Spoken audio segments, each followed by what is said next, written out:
Hi friends, ఇక్కడ question చూస్తే లంబకోణ త్రిభుజ వైశాల్యం 96 సెంటీమీటర్ స్క్వేర్, ఒక భుజం 16 ఇచ్చాడు. అయితే కర్ణం పొడవు ఎంత అని అంటున్నాడు. ఆప్షన్స్ ఎలా ఇచ్చాడు. మనకి లంబకోణ త్రిభుజం వచ్చేసరికి ఈ విధంగా ఉంటుంది కదా. అందులో వైశాల్యం మనకి 96 అన్నాడు. కాబట్టి లంబకోణ త్రిభుజ వైశాల్యం ఫార్ములా ఏంటి? A = half AB.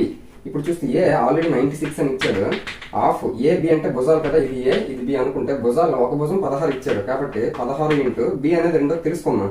ఇప్పుడు చూస్తే 16 16 16 ఇప్పుడు రెండు ఇటువైపు వస్తే ఇంటూ అవుతుంది. కాబట్టి B వాల్యూ 6 12 సెంటీమీటర్లు అవుతుంది. అంటే ఏ వాల్యూ ఆల్రెడీ 16 ఇచ్చాడు, B వాల్యూ 12 ఇచ్చాడు. ఈ కర్ణం మనం కనుక్కోవాలి. ఇటువంటి సందర్భం మనం కంపల్సరీగా పై దగ్గర స్థిరకాలు ఉపయోగించాలి. ఇక్కడ 4ని నేను 4 × 4 గా రాసుకుంటాను, 3ని 3 × 4 గా రాసుకుంటాను.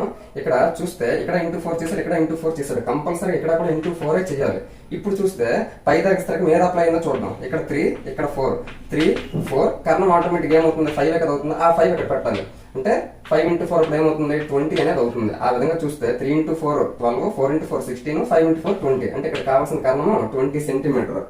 Option 2 is the correct answer. Thank you.